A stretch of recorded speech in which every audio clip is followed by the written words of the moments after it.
You are not here because you lack discipline. You are not here because you are lazy. And you are not here because you don't know what to do. You are here because you are tired.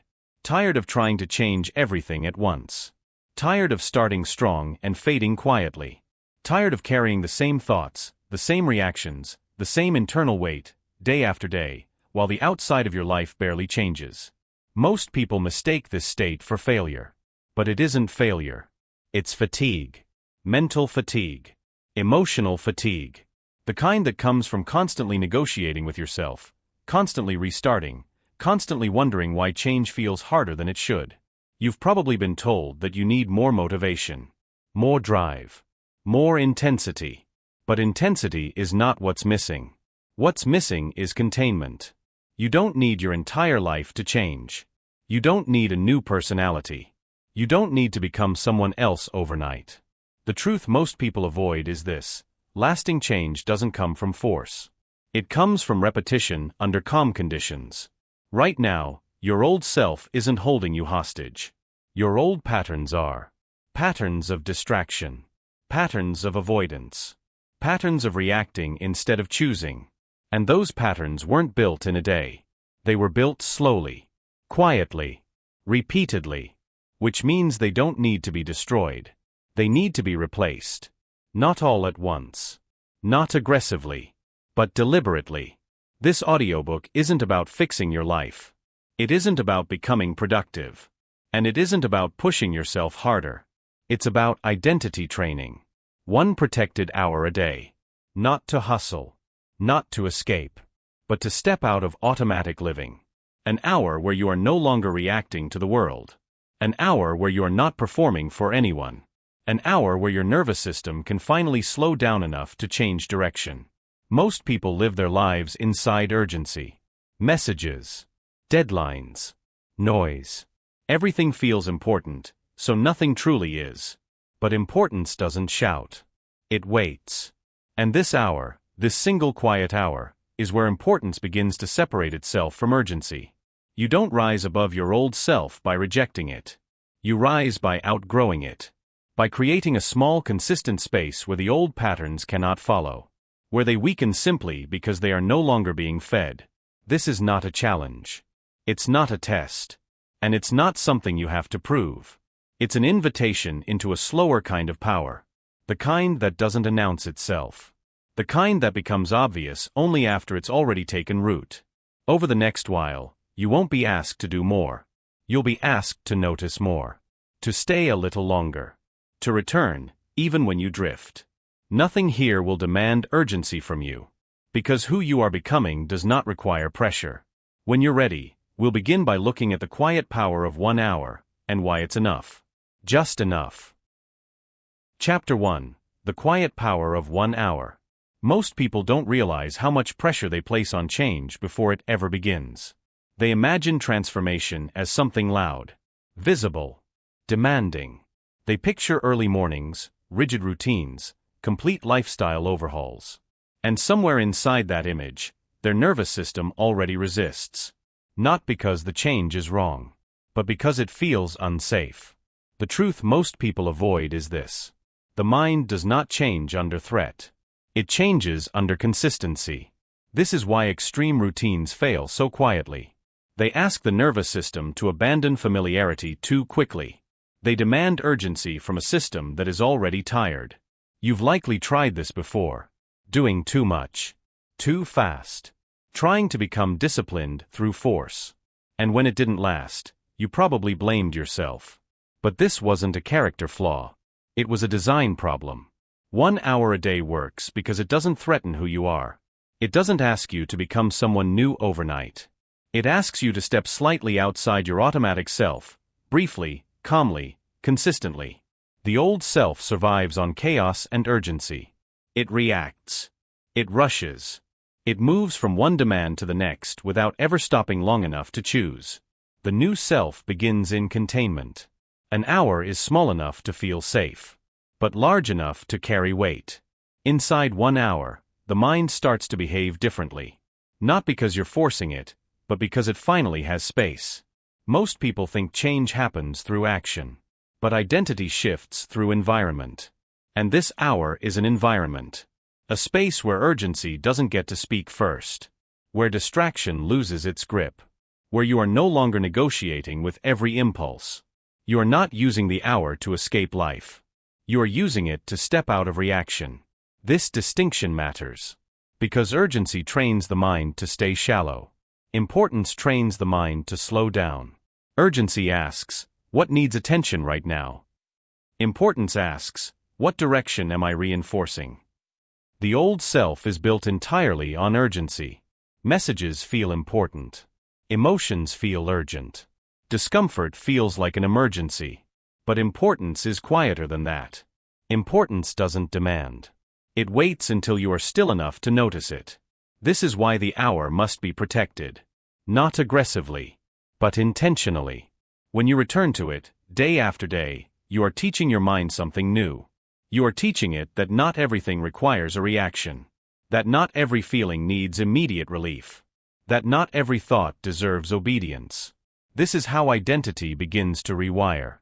Not through insight, but through repeated experience. The experience of staying. Of not rushing away from yourself. Of letting thoughts rise and fall without chasing them. Over time, the hour becomes familiar. And familiarity creates safety. Safety allows honesty. Honesty allows clarity. And clarity is what the old self avoids most. The old self thrives when everything is blurred. When days blend together. When reflection feels optional. But when you sit with yourself, consistently, patterns begin to reveal themselves. Not dramatically. Quietly. You start noticing how quickly your mind seeks stimulation. How often it reaches for distraction. How deeply it associates stillness with discomfort. This is not a problem. This is information. And information, when observed without judgment, becomes power. The hour is not about improvement. It is about interruption. Interrupting the loops you've been living inside. Interrupting the reactions that feel automatic. Interrupting the story that says change requires suffering. Most people wait for motivation to begin. But motivation is unreliable. What you're building here doesn't rely on motivation. It relies on return. Returning when the hour feels boring. Returning when nothing dramatic happens. Returning when the old self whispers that this isn't enough. That whisper is important. Because when the old self says, this won't work, what it really means is, this is unfamiliar. And unfamiliarity is where growth hides. The new self doesn't arrive fully formed. It emerges slowly. As a side effect of repeated calm. You won't notice it all at once. You'll notice it in small moments. A pause before reacting. A clearer decision. A quieter confidence. Not because you forced change, but because you stopped feeding the old patterns. This hour is not a performance. No one is watching. Nothing needs to be proven. It is simply a space where your future self begins to feel more familiar than your past one. And over time, familiarity becomes identity. This is where it starts. Not loudly. Not urgently. But consistently. When you're ready, we'll move into detaching from the version of you that no longer serves you, without rejection. And without blame. Just clarity. Chapter 2. Detaching from the version of you that no longer serves you. Most people assume that change requires self-criticism. That before they can become different, they must first be disappointed in who they are. So they carry quiet contempt for themselves. They replay old mistakes. They rehearse regret as if it were a form of discipline. But self-criticism doesn't create movement. It creates attachment. The truth most people avoid is this. You stay stuck not because you like your old self, but because you are loyal to it. Not loyal in pride. Loyal in familiarity. The version of you that no longer serves you is not your personality. It is a set of repeated responses. How you handle discomfort. How you speak to yourself when things don't go as planned. How quickly you seek relief instead of understanding. These are patterns.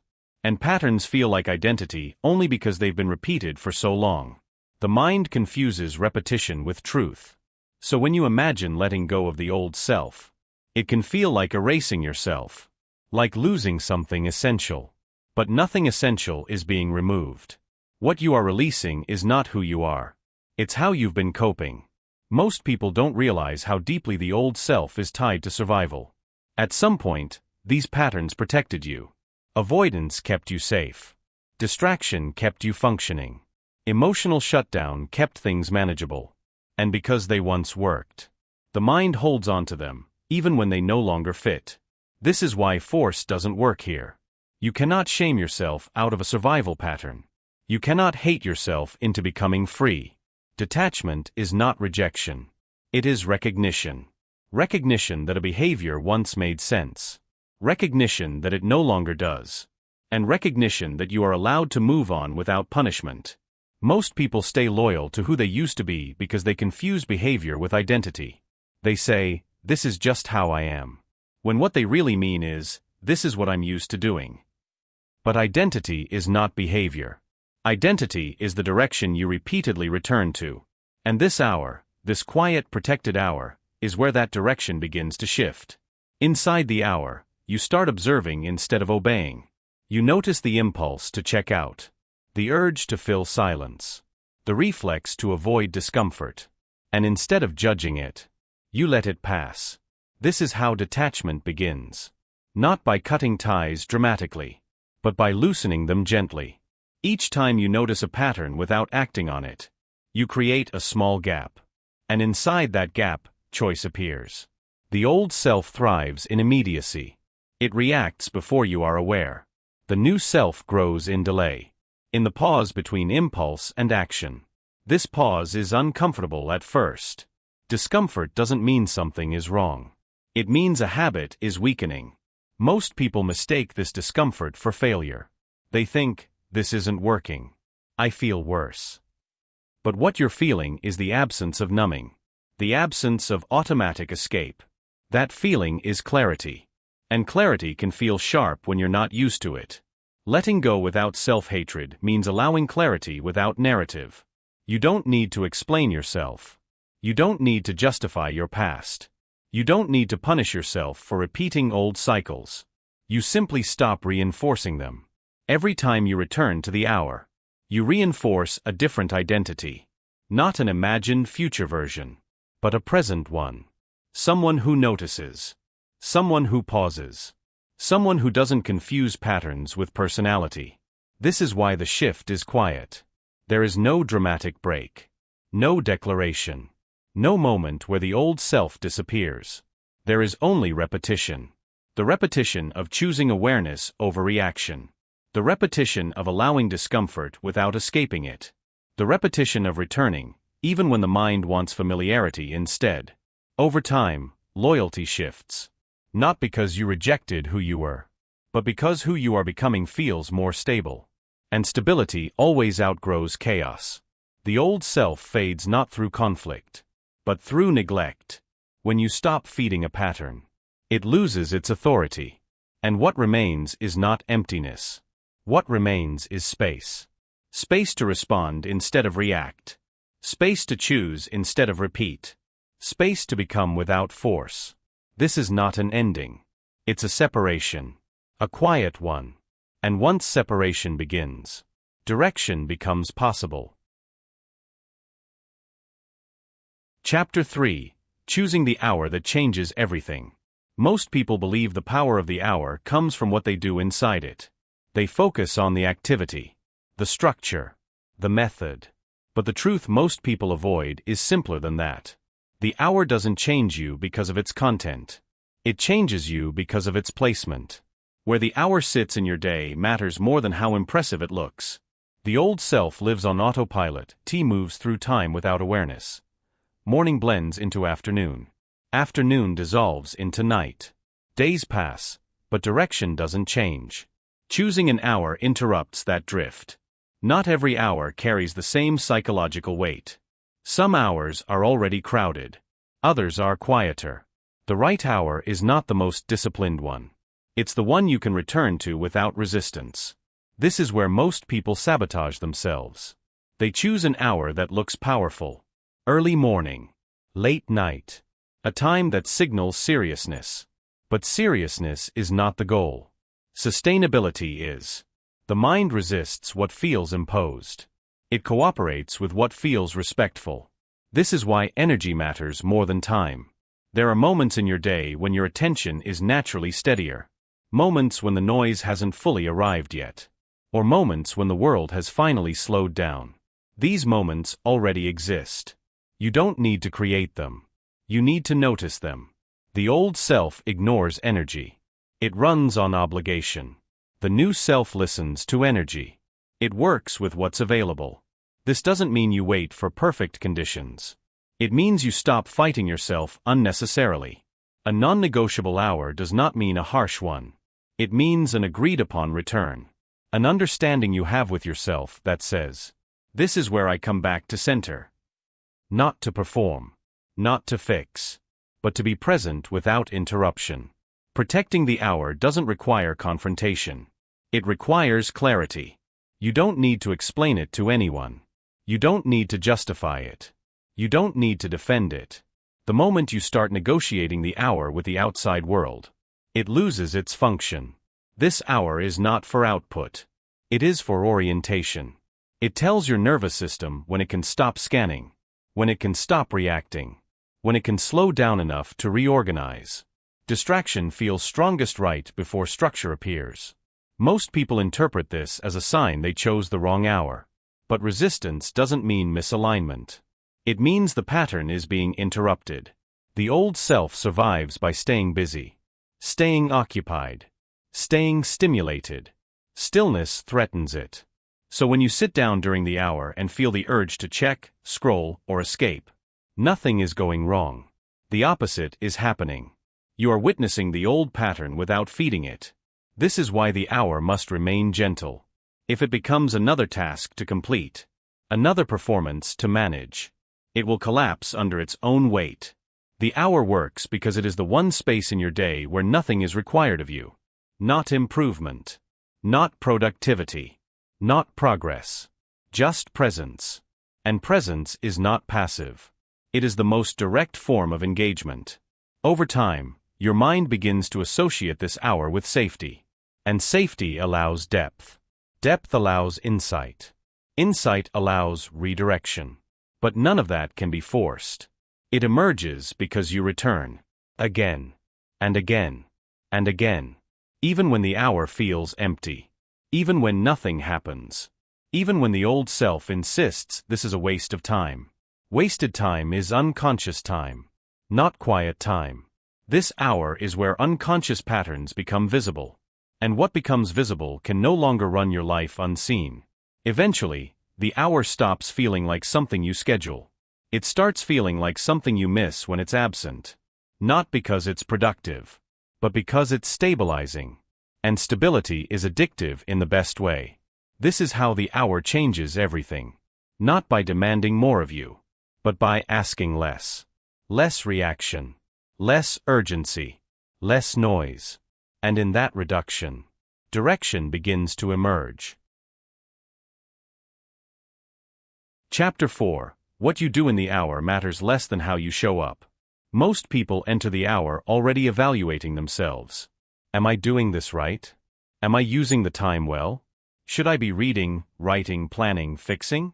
The moment these questions appear, the hour begins to collapse back into performance. The truth most people avoid is this. Performance is the old self in disguise. It looks productive, sounds responsible. But underneath, it is still driven by approval, even if the approval is imagined. The old self believes value comes from output, from visible effort, from something to show. The new self understands something quieter.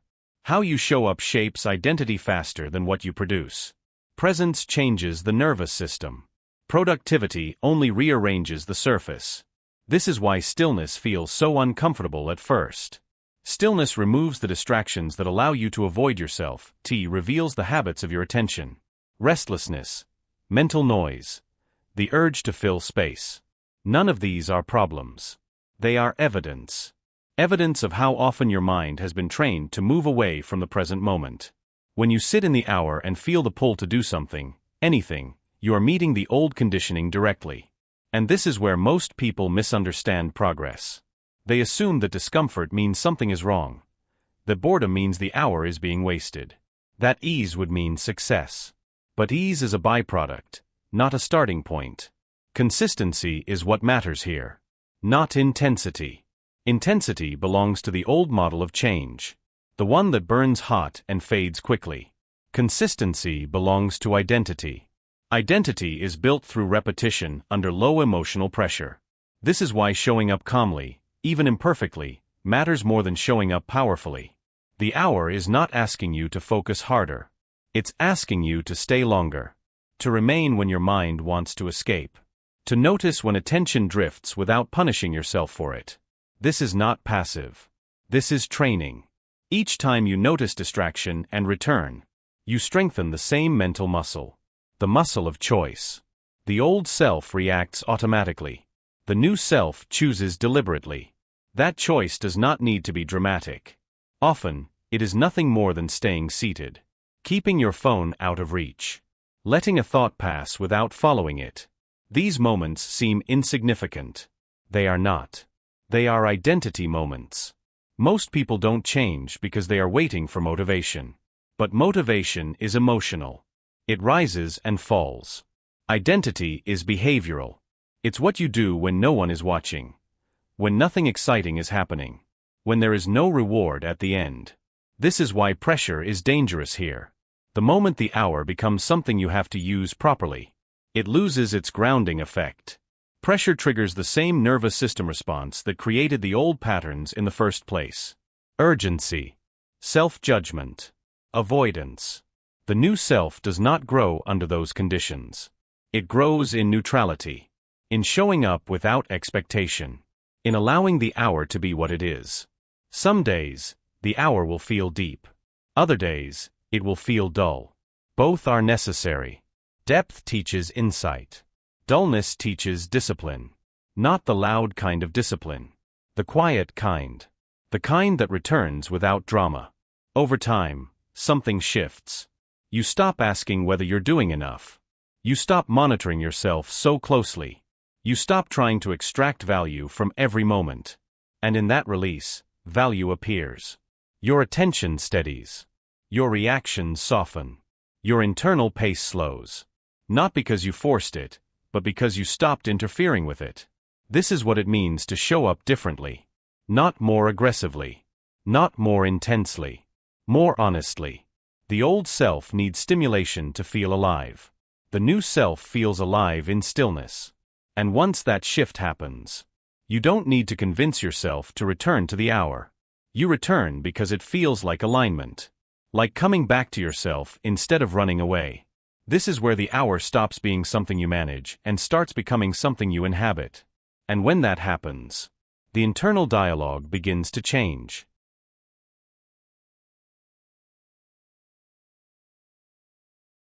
Chapter 5. Rewriting your inner dialogue during the hour. Most people think they are controlled by their circumstances, by time, by responsibilities, by other people. But the truth most people avoid is this. They are being shaped by the voice they live with all day, the one no one else hears. Your inner dialogue is not commentary. It is conditioning. It narrates meaning. It assigns urgency. It decides what feels possible and what feels heavy. And most of the time, it runs without permission. The old self speaks quickly, automatically, often harshly. It corrects before it understands. It criticizes before it observes. It tries to motivate through pressure. This voice learned its tone somewhere. From expectation. From survival. From repetition. And because it has been there for so long, it feels like the truth. But familiarity is not accuracy. The hour creates something rare. Silence long enough for the voice to become visible. At first, this can feel uncomfortable. Without distraction, the mind starts talking louder. Thoughts speed up. Judgments appear. You might notice phrases you've heard before. You're wasting time. This isn't enough. You should be doing more. This is not insight. This is habit. Most people either obey this voice or try to silence it. Both keep it in control. The new relationship is different. You listen, without agreement. You hear the tone without reacting to it. You let the sentence finish without answering it. This is where identity shifts. Because the moment you stop responding automatically, the voice loses authority. You begin to see it for what it is. Not guidance. Not intuition. But conditioning. Self-criticism often disguises itself as responsibility, as realism, as discipline. But discipline does not require cruelty. Cruelty weakens attention. It tightens the body. It shortens patience. Direction requires steadiness. This is where self-direction replaces self-criticism. Self-direction is quieter. It doesn't argue. It doesn't threaten. It doesn't rush. It simply redirects. You notice the thought. You don't fight it. You don't follow it. You return to the present moment. Again. And again. Each return is a small rewrite. Not of the thought itself, but of your relationship to it. Over time, something changes. The old voice still appears. But it no longer defines the atmosphere. It becomes background noise instead of command. And in that space, a new tone emerges. Slower. Clearer. More neutral. Not affirmations. Not positive thinking. Accuracy. You're uncomfortable, not failing. This is unfamiliar, not dangerous. You can stay. This voice doesn't shout. It doesn't inspire. It stabilizes. Most people are exhausted not because they do too much, but because they argue with themselves all day. The hour ends that argument. Not by resolving it, but by stepping out of it. You begin to realize you don't have to respond to every thought to be responsible. You don't have to believe every sentence to be aware. This changes how you move through the rest of your day. You pause before reacting. You notice the tone before the content. You create space between stimulus and response. And space is where choice lives. The old self speaks to control outcomes. The new self speaks to orient direction. One demands results. The other maintains alignment. This shift doesn't announce itself. It shows up quietly. In how you speak to yourself when things don't go as planned. In how quickly you recover from mistakes. In how little energy you waste on internal conflict. The hour doesn't remove the voice. It teaches you not to live inside it. And once you no longer live inside it, it can no longer decide who you are. This is how the inner world reorganizes itself. Not through force. Not through correction. Through presence. And from here, discipline begins to look different. Chapter 6. The discipline of returning, even when you fall off. Most people believe discipline is about never breaking a pattern. About perfect consistency. About control. So the moment they miss a day, or drift away from the hour, something inside them collapses. The truth most people avoid is this. Perfection was never the goal. Return was. The old self thinks in absolutes. On track or off track. Success or failure. Committed or careless. This thinking doesn't create discipline. It creates avoidance. Because when the standard is perfection, absence feels safer than return. You've likely felt this before. One missed day becomes 2.2 become a week. And the hour starts to feel distant, not because it's gone, but because shame has filled the space where it lived. Shame does not correct behavior. It delays it. Quiet discipline works differently. It doesn't measure streaks. It doesn't demand consistency through force. It doesn't punish drift. It simply returns. Returning is a skill. And like any skill, it improves with practice. The old self avoids return because return requires honesty. It requires facing the moment where intention broke. But that moment is not proof of weakness. It's proof of humanity. Patterns do not disappear because you decided to change. They weaken because you stop feeding them consistently. And sometimes, you feed them again. This is not a reset. It's part of the process. Most people think falling off means starting over. But nothing you built disappears. The awareness remains. The nervous system remembers. The direction is still there. What changes is the story you tell yourself about the break. The old story says, "You failed. This proves who you really are." The new story says, "You drifted. Return." No explanation. No punishment. No emotional weight. This is where identity installs itself. Not in how perfectly you maintain the hour, but in how you respond when you don't. Forced discipline relies on fear. Fear of losing progress. Fear of disappointment. Fear of judgment. Quiet discipline relies on trust. Trust that returning matters more than maintaining an image. Trust that consistency is built through forgiveness, not force. Trust that direction is stronger than momentary deviation. This is why the hour must remain gentle. If it becomes a moral test, it will collapse. The old self turns structure into pressure. The new self turns structure into support. When you return after drifting, you are training something deeper than habit. You are training self-trust. You are teaching your system that absence does not mean abandonment. That distance does not mean disqualification. That you are allowed to come back without explanation. This rewires something fundamental. Most people abandon themselves the moment they fall short. They withdraw attention. They withdraw care. And over time, the system learns not to try. Returning breaks that pattern. It sends a different signal. I don't leave myself when it gets inconsistent. That signal changes behavior more than pressure ever could. Over time, the gaps get shorter. Not because you're trying harder, but because return becomes familiar. You stop dramatizing absence. You stop attaching meaning to drift. You simply resume. This is discipline without aggression. The kind that doesn't announce itself. The kind that doesn't rely on willpower. The kind that lasts. The hour doesn't require loyalty through suffering. It requires loyalty through patience. And patience is not passive. It is steady. It is grounded. It is resilient. This is how the new self stabilizes. Not by proving strength, but by removing the conditions under which you abandon yourself. You don't rise by never falling. You rise by learning how to return without conflict. And once return becomes automatic, consistency follows quietly. Chapter 7. Using the hour to build emotional stability. Most people believe emotional stability is something you either have or you don't. They assume some people are naturally calm, while others are simply reactive. But the truth most people avoid is this. Emotional instability is not a personality flaw. It is a nervous system that has never been given space to process. Most reactions are not responses to the present moment. They are echoes of unprocessed moments from the past.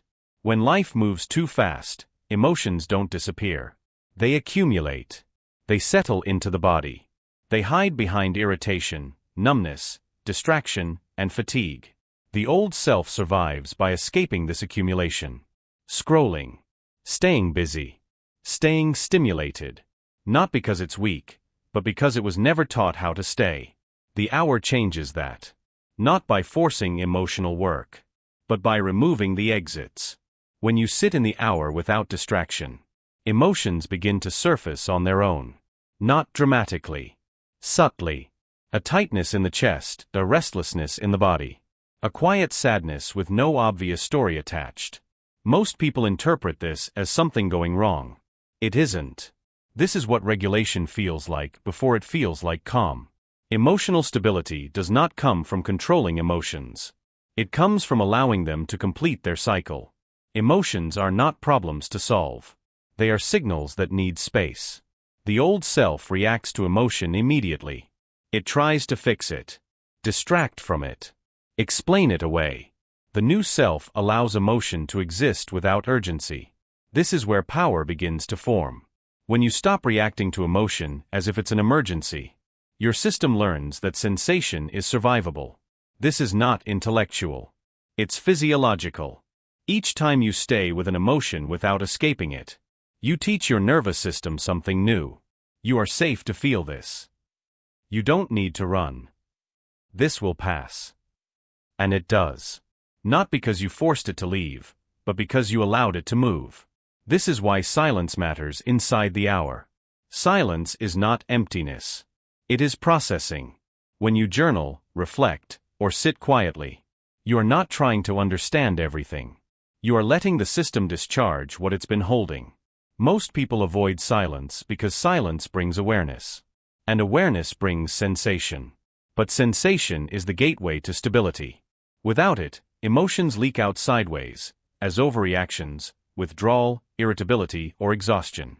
The hour contains these emotions safely. Not all at once. Not aggressively. Gradually. You may notice patterns. Certain emotions that repeat. Certain triggers that feel familiar. Certain reactions that show up again and again. This is not regression. This is recognition. Recognition allows response. The old self reacts automatically. The new self pauses long enough to choose. This pause is everything. It doesn't remove emotion. It contextualizes it. Instead of being inside the emotion, you are aware of it. And awareness creates distance. Distance creates stability. Over time, you begin to trust yourself emotionally. You stop fearing your own reactions. You stop bracing for emotional waves. You stop numbing preemptively. Because you've learned something quietly powerful. You can stay. You can feel without collapsing. You can be uncomfortable without becoming chaotic. You can experience emotion without letting it dictate behavior. This changes how you move through the world. You respond instead of react. You listen instead of defend. You pause instead of escalate. Not because you're calmer by force, but because you're regulated. Regulation is not suppression. It's capacity. Capacity to feel without being overwhelmed. Capacity to remain present under pressure. Capacity to choose your next move. The hour builds this capacity invisibly. No one sees it happening. There is no external proof. But internally, something stabilizes. You stop living in anticipation of emotional fallout. You stop organizing your life around avoiding discomfort. And when discomfort arrives, as it always does, you meet it with familiarity instead of fear. This is emotional maturity. Not the absence of feeling, but the presence of containment.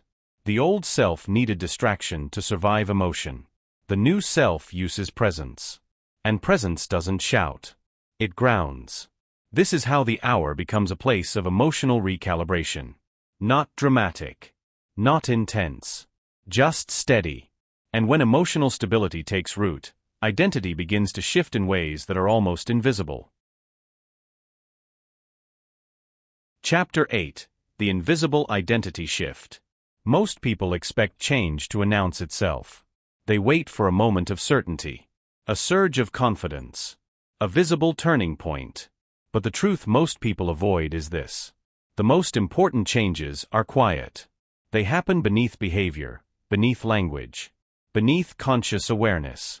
By the time you notice them, they've already been shaping you for a while. The hour doesn't create dramatic breakthroughs. It creates subtle recalibration. You don't wake up one day as a new person. You wake up reacting less, pausing more, needing less urgency to function. This is how identity actually shifts. Identity is not a decision. It's a default. It's what you do when you're not thinking about it. The old self was built through repetition without awareness. Through years of reacting, avoiding, and coping automatically. The new self is built the same way, but consciously. Most people don't realize they've changed until something familiar no longer fits. A conversation that once triggered you now feels neutral. A habit that once pulled you in feels optional. A situation that once demanded escape now feels manageable. There's no celebration here. No announcement. Just a quiet noticing. This is why others often see the change before you do. They feel the difference in your pace. In your responses. In how little you explain yourself. You don't rush as much. You don't overreact as quickly. You don't seek reassurance the way you used to. Not because you're trying to be different, but because something internal has reorganized. The old self lived in urgency. The new self lives in orientation.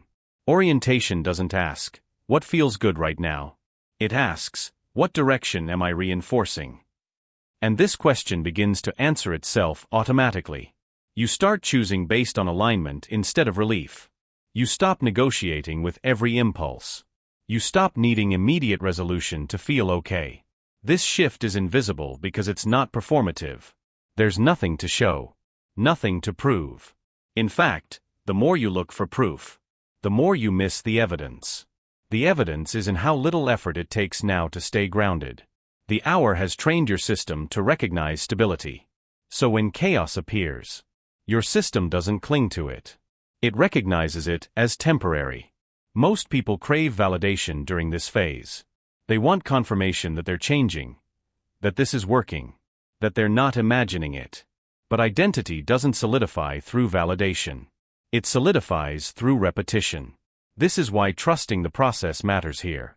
Not trusting blindly, but trusting what you've experienced. The hour has become familiar. Return has become automatic. Stillness no longer feels threatening. These are not small things. They are structural. When the structure changes, behavior follows naturally. You no longer force consistency. You inhabit it. You no longer perform discipline. You live inside it.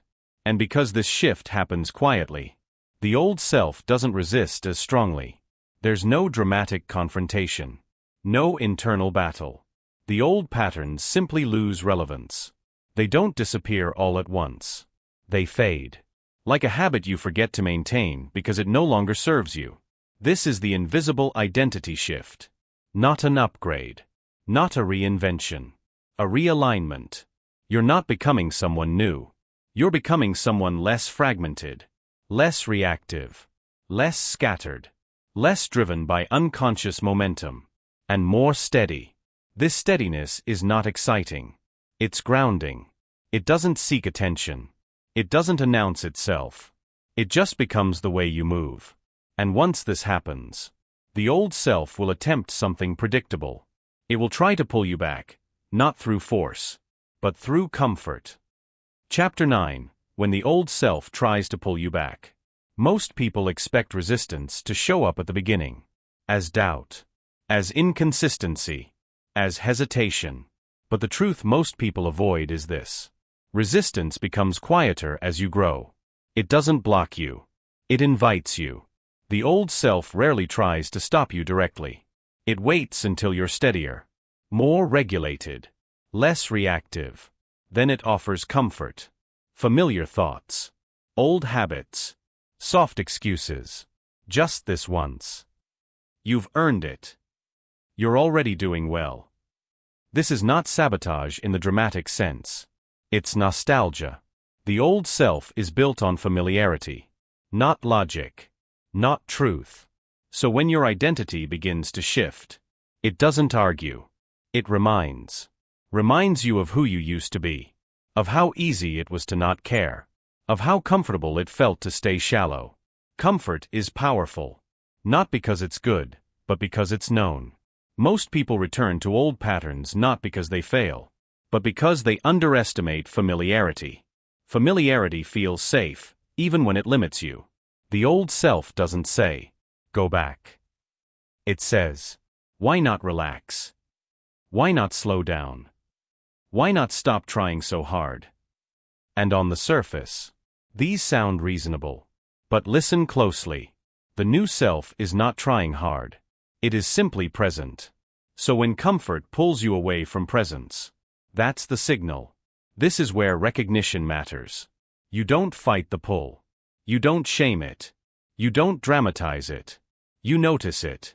Notice how the urge appears after progress. Notice how it targets consistency, not intensity. Notice how it feels soft, not forceful. This is not a mistake. This is the final form of resistance. The old self doesn't want chaos. It wants predictability. And predictability doesn't care whether it's healthy or not. Outgrowing something always feels like betrayal. Not of others, but of who you used to be. And betrayal brings guilt. You might feel like you're abandoning a part of yourself. Like you're becoming distant. Like you're changing in a way that's hard to explain. This is normal.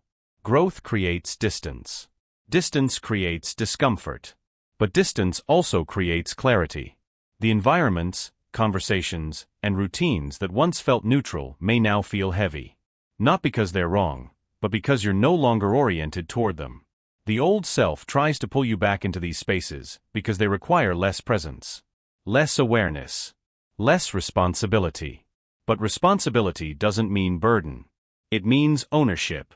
Ownership of your time. Ownership of your attention. Ownership of your internal state. This is what the old self resists most. Not effort, but agency. When you choose presence over comfort, you are not rejecting pleasure. You are choosing depth. And depth changes how everything feels. This doesn't mean you never return to old comforts. It means you return consciously, without losing yourself inside them, without letting them become default again. This distinction is subtle but crucial. The new self doesn't forbid anything. It simply refuses to disappear. So when the pull comes, and it will, you don't need to prove strength. You simply stay oriented. You return to the hour. You return to stillness. You return to the part of you that doesn't need distraction to feel okay. Over time, the pull weakens. Not because you resisted harder, but because the new orientation feels more stable. Stability outgrows comfort. And once that happens, the old self no longer feels like home. It feels like a place you once lived, but don't need to return to. This is not loss. It's progression. And when progression becomes embodied, something final begins to settle.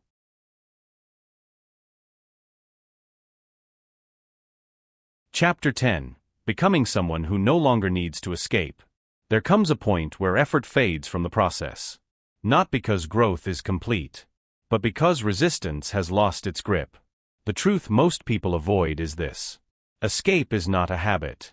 It's a signal. A signal that something feels overwhelming, unmanaged, or unsafe. The old self escaped because it had to. Because there was no container. No space to process. No place to return to. Now there is. The hour has become more than time. It has become orientation. You no longer enter it to fix yourself. You enter it to stabilize. And stability changes everything. When you no longer need to escape, you stop rushing through your life. You stop negotiating with every feeling. You stop bracing for discomfort. Not because discomfort is gone, but because it no longer threatens you. This is what living from intention feels like. Intention is not pressure. It's clarity. You know where you return when things feel scattered. You know how to slow your system without shutting down. You know how to stay with yourself when things get uncomfortable. This knowledge is embodied now. It doesn't require reminders. It doesn't need reinforcement. It lives in how you pause, how you breathe, how you respond. The old self lived to avoid discomfort. The new self lives with it. And living with something is very different from being controlled by it. The hour has anchored you. Not to a routine, but to yourself. No matter how chaotic the day becomes, there is a place inside you that does not move. This is not confidence in the traditional sense. It doesn't announce itself. It doesn't seek recognition. It is quiet confidence. The kind that comes from self-trust. You trust that you will return. You trust that you can feel without collapsing. You trust that you don't need urgency to function. This trust didn't appear overnight. It was installed, slowly, repetitively, calmly, 1 hour at a time. This is why there is no ending here. No final lesson. No conclusion to announce. What you've built is not a phase. It's a foundation. The hour will change over time. Some days it will be silent. Some days reflective. Some days barely noticeable. And that's the point. It no longer needs to feel special to be essential. You are no longer trying to rise above your old self. You already have. Not by rejecting it. Not by overpowering it. But by outgrowing the need for it. This is how identity locks in. Not through effort, but through inevitability. You return because this is who you are now. Calmer. Clearer. Less reactive. Not perfect. Not finished. But grounded. This is how you rise. Quietly.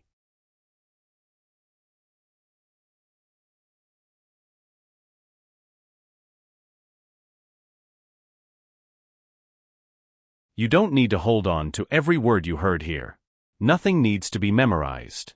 Nothing needs to be repeated perfectly. What matters has already settled beneath the surface. Change did not begin because you listened, it began because you stayed. Stayed with stillness. Stayed with discomfort. Stayed long enough for urgency to loosen its grip. This is not something you finish, it's something you carry, lightly. 1 hour a day is no longer an idea, it's a reference point, place you return to when the world pulls too hard, reminder that you don't need to escape yourself to move forward. You won't always notice the shift as it happens, you'll notice it later. In how you pause, in how you respond, in how little force your life requires now. This is not momentum. It's alignment. And alignment doesn't rush. You are not becoming someone else. You are becoming less divided. Less reactive. More present. This is who you are becoming. This is how you rise.